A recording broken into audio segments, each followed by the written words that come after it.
ये movie real story पर based है और इस फिल्म में हमको मेगन और एमी की स्टोरी देखने को मिलेगी, जो कि बेस्ट फ्रेंड रहती हैं। मेगन 14 साल की रहती है और एमी 13 साल की रहती है और 10 जनवरी को उसका बर्थडे था और मेगन 14 जनवरी 2007 को कहीं खो जाती है। उसके ही 3 हफ्ते बाद एमी भी कहीं लापता हो जाती है। तो उन दोनों बेस्ट फ्रेंड के साथ क्या हुआ ये हमको इस फिल्म में पता चलेगा। अब फिल्म में जनवरी 2007 के समय की स्टोरी को दिखाते हैं। तो वो दोनों बेस्ट फ्रेंड रेस्टोरेंट में रहते हैं और वहाँ पर बातें भी करते हैं। अब फिल्म में जनवरी 4 की स्टोरी दिखाते हैं। तो मैग अपने फ्रेंड से बातें करती है और उसके साथ उसका बॉयफ्रेंड भी रहता है। वो बातें कर रहे होते हैं वीडियो कॉल पर, लेकिन इतनी वहाँ पर मैग की मॉम आ जाती है और उन दोनों की वहाँ पर लड़ाई होती है, क्योंकि उन दोनों के बीच बनती नहीं थी। इसके बाद मैग के पास एमी की भी कॉल आती है और वो मैग से शॉपिंग के लिए मॉल चलने के लिए कहती है, लेकिन मैग मना कर देती है क्योंकि उसकी मॉम उसे जाने नहीं देती और एमी फ़ोन को काट देती है। तो अब एमी को दिखाते हैं। वो 13 साल की थी और 10 जनवरी को उसका बर्थडे था। तो वो अपने पेरेंट्स से अपने गिफ्ट के बारे में बात करती है। अब इसके बाद मेगन को दिखाते हैं, जो कि अपने फ्रेंड से वीडियो कॉल पर बात करती है, स्कूल के फ्रेंड से। और वो अपने स्कूल में काफ़ी पॉपुलर थी। वहाँ पर वो बैन से बात करती है क्योंकि बैन पार्टी देने वाला था जिसमें मेगन भी इनवाइटेड थी, लेकिन मेगन बैन से एमी को भी इनवाइट करने के लिए कहती है, बट बैन इसके लिए मना कर देता है क्योंकि उसको कोई भी पसंद नहीं करता था। लेकिन मेगन बैन को मना लेती है क्योंकि एमी उसकी बेस्ट फ्रेंड थी।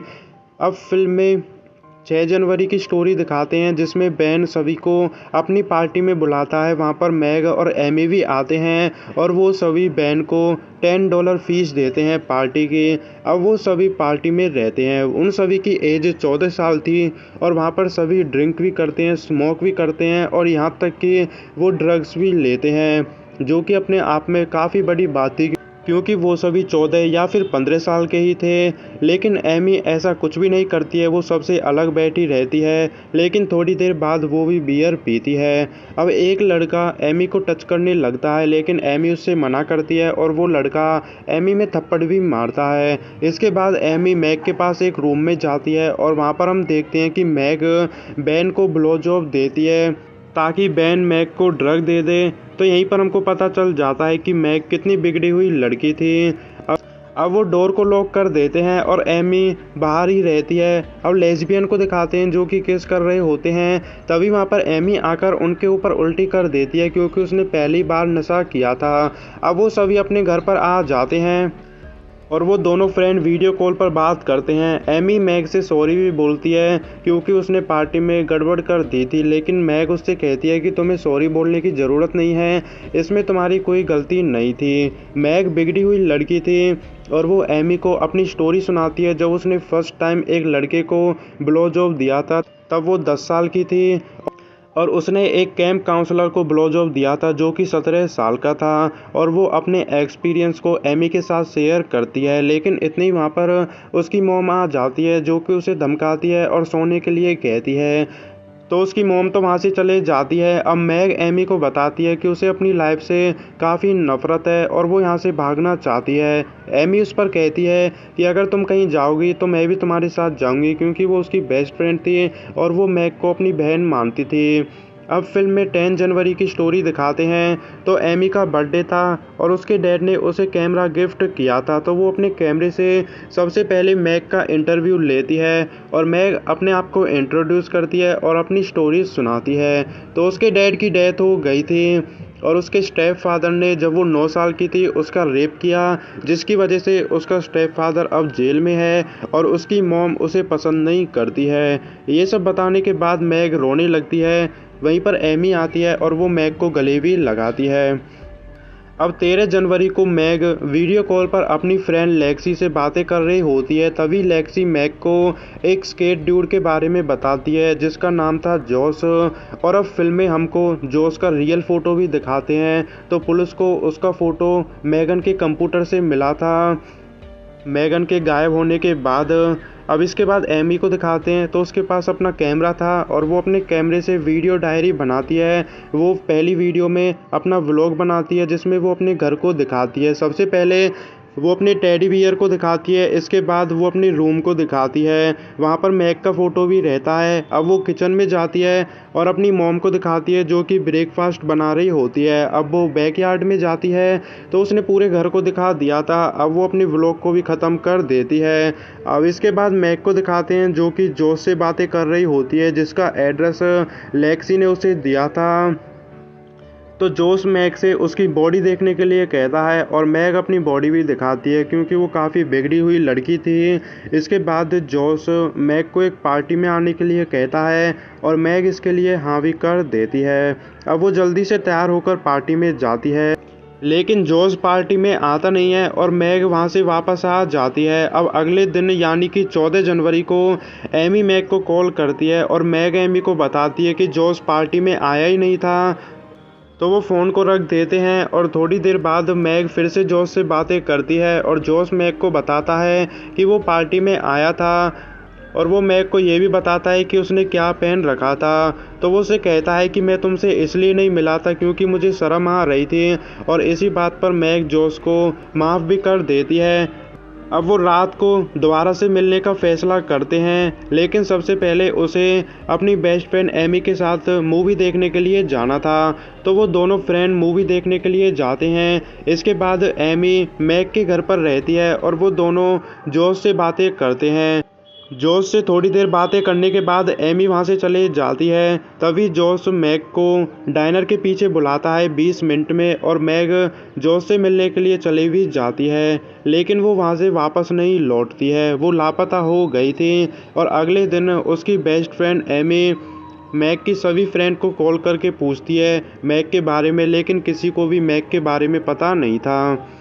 अब एमी मैग से भी जोश के बारे में पूछती है, लेकिन उसको भी मैग के बारे में कुछ भी नहीं पता था। तो मैगन को लापता हुए काफ़ी टाइम हो जाता है। अब माई चाइल्ड मिसिंग चैनल पर मैगन के लापता होने के बारे में भी बताते हैं। तो मैगन को लापता हुए 4 दिन हो जाते हैं, लेकिन अभी तक किसी को वो नहीं मिली थी। अब पुलिस को एक फुटेज मिलती है डाइनर के पीछे की, जहाँ पर मैगन जाती है और उसे कोई लड़का अपने साथ ले जाता है। वो फुटेज उनको 14 जनवरी की मिलती है, लेकिन उसके बाद मैगन को किसी ने भी नहीं देखा था।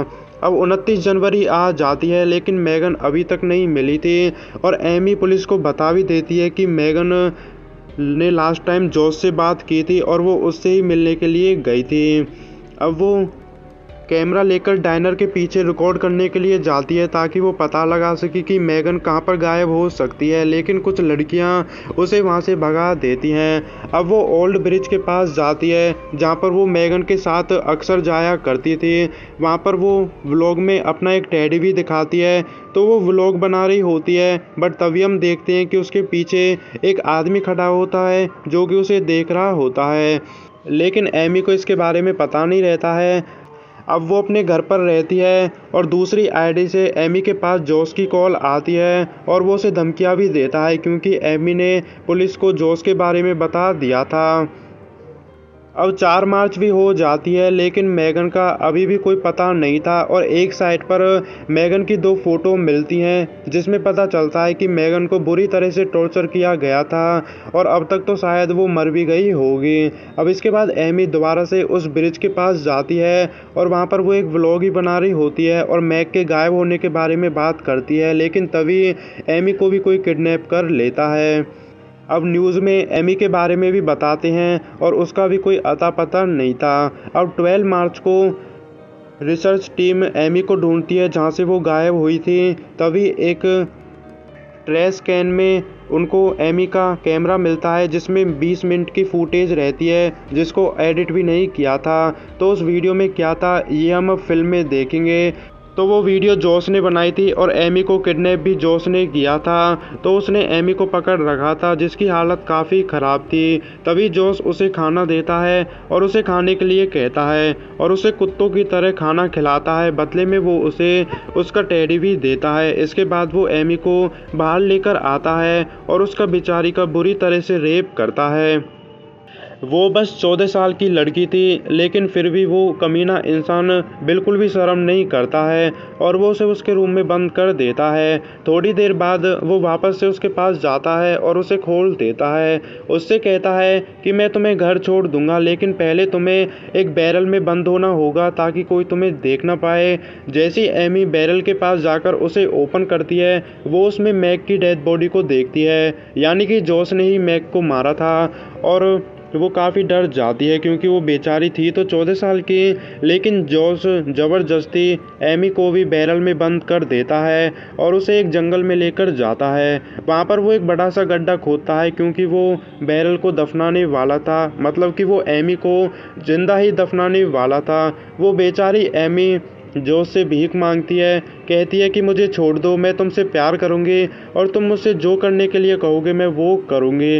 वो काफ़ी टाइम तक उससे ऐसे ही कहती है, लेकिन वो कमीना इंसान उसकी एक बात नहीं सुनता है और गड्ढा खोदने के बाद वो उस बैरल को उस गड्ढे में फेंकता है और उसके ऊपर मिट्टी गिरता है। एमी चिल्लाती रहती है, लेकिन मिट्टी गिरने की वजह से उसकी आवाज़ आनी भी बंद हो जाती है और जोश उसे दफनाने के बाद वहां से चले जाता है। अब फिल्म के एंड में मैग और एमी की मिसिंग पोस्टर को दिखाते हैं और यहीं पर फिल्म ख़त्म हो जाती है।